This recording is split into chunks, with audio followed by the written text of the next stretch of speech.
16 stab wounds. That's what it took for John Marion Grant to kill Gay Carter in a prison mop closet on January 9th, 1998. The 58-year-old kitchen supervisor never saw it coming from the inmate she'd worked alongside for months. For 23 years, Grant sat on death row while Oklahoma's execution chamber remained silent. The state had stopped killing after botched lethal injections left previous inmates writhing in agony, their final moments broadcast to a horrified nation.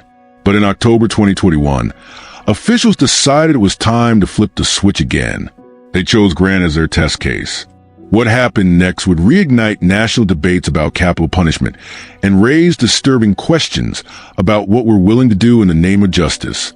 Grant's final day began with breakfast he barely touched and ended with scenes so graphic that witnesses would later describe them as haunting.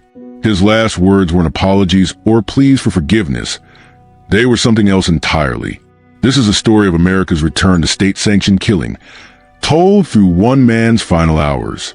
A grandmother's murder, a system's failure, and an execution that went exactly as planned, which was precisely the problem. January 9th, 1998, 6 a.m., Gay Carter walked through the steel doors of Conner Correctional Center for the last time.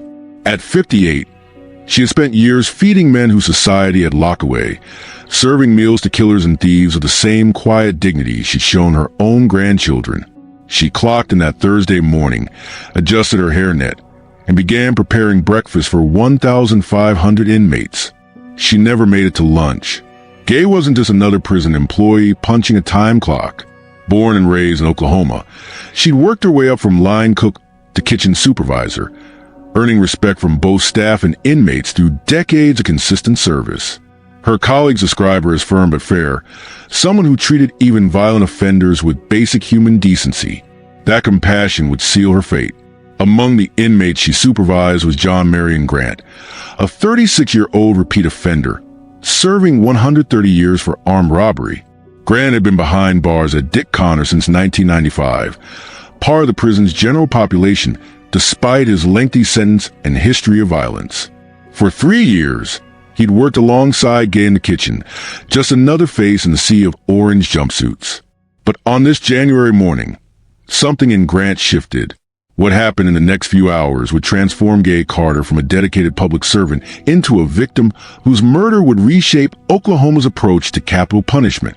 Her death would set in motion a legal process spanning more than 2 decades, ultimately making Grant the test case for Oklahoma's return to state-sanctioned execution after a 6-year moratorium that had the nation watching. The makeshift blade Grant fashioned told his own story about planning and fury, but the 16 wounds inflicted told another story entirely.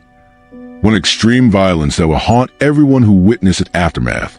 John Marion Grant entered the world in 1961, but he entered the justice system much earlier than most. By his teens, he'd already established a pattern that would define his adult life: violence, theft, and an apparent inability to function in civilized society. Grant's record read like a textbook case of escalating antisocial behavior.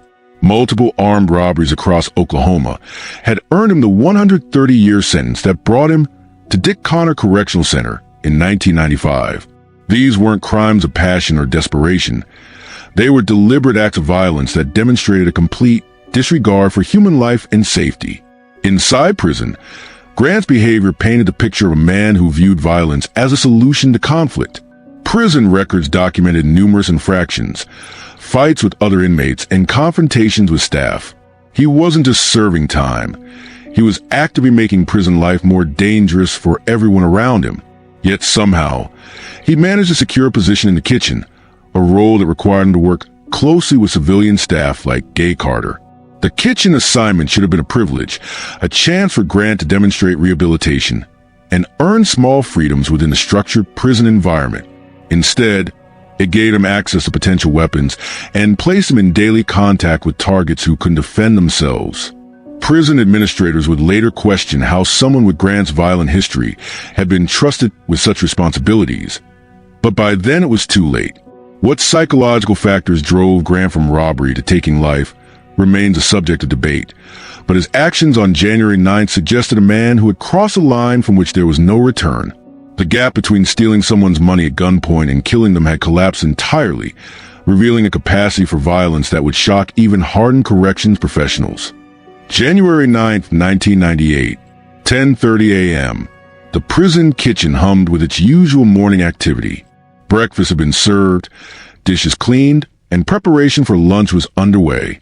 Gay Carter moved through her domain with practiced efficiency, supervising inmate workers as they chopped vegetables and stirred massive pots of soup that would feed hundreds of men. She had no way of knowing that John Grant had spent the previous night fashioning a weapon designed specifically to end her life. The makeshift blade Grant carried was no crude prison improvisation.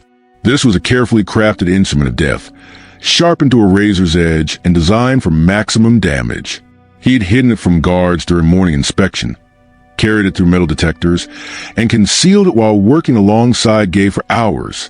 Every moment of apparent normalcy was actually preparation for murder.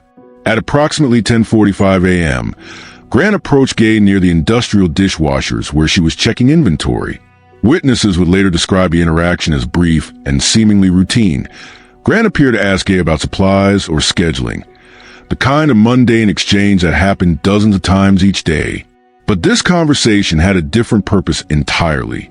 What happened next unfolded so quickly that even inmates working nearby couldn't immediately process what they were seeing. Grant suddenly grabbed Gay by the arm and began dragging her toward a utility closet used for storing cleaning supplies and mops. The 58-year-old woman, barely 5 feet tall, had no chance to resist as the much larger Grant forced her into the confined space. The closet door slammed shut. Then the screaming started. Inmates in the kitchen froze as Gay's terrified voice echoed from behind the thin door. Her cries for help were accompanied by sounds that would haunt witnesses for years. The wet impact of metal striking flesh, the thud of the body hitting concrete, and worst of all, the gradual weakening of her voice as life drained away. Some inmates later admitted they were too shocked to react immediately, while others claimed fear of Grant kept them paralyzed. When the sounds finally stopped, an eerie silence fell over the kitchen. Grant emerged from the closet covered in blood, the makeshift weapon still clutched in his hand. His expression, according to witnesses, showed no remorse, no shock at what he'd just done. He looked, as one inmate later testified, like a man who had simply finished a job. The scene inside the closet defied description. Gay Carter lay in a pool of blood, her body bearing 16 separate stab wounds inflicted with methodical precision. The coroner would later determine that several wounds alone could have been fatal, but Grant had continued the attack long after she'd lost consciousness. This wasn't a crime of passion or self-defense. It was an execution carried out in the most violent manner possible. Prison guards responding to inmate shouts found Grant standing calmly in the kitchen, making no attempt to flee or hide evidence. The blood on his clothes and hands told the story, but his demeanor suggested something far more disturbing. A complete lack of recognition that he'd done anything wrong. When asked what happened, Grant simply shrugged and said Gay got what she deserved. The discovery of Gay's body sent shockwaves through Conner Correctional Center. Veteran corrections officers who'd seen decades of prison violence described the scene as among the most extreme they'd encountered. The systematic nature of the attack, 16 precisely placed wounds, suggests a level of cruelty that went beyond typical inmate violence. But perhaps most chilling was Grant's behavior in the immediate aftermath of the killing. While paramedics attempted to revive Gay Carter and prison officials locked down the facility, Grant remained eerily calm. He answered questions with detached indifference, showed no signs of remorse or emotional disturbance, and even complained about being placed in solitary confinement. It was as if taking a human life had been nothing more than a minor inconvenience in his daily routine. The case against John Grant built itself. Multiple witnesses, physical evidence, blood on his clothes, the weapon in his hand. Even Grant's own admissions made the defense's task impossible. How do you defend a man who stabbed a grandmother in front of witnesses and showed no remorse? The medical examiner's testimony about Gay Carter's 16 wounds demonstrated a level of cruelty that transcended typical violence. This wasn't a fight that escalated. It was a planned execution. Grant's defense team attempted to argue diminished capacity, pointing to mental health issues and decades of institutional warping. The jury wasn't convinced. On May 8, 2000, after deliberating less than 3 hours, the jury returned guilty verdicts on all counts. Grant's complete lack of remorse made capital punishment inevitable.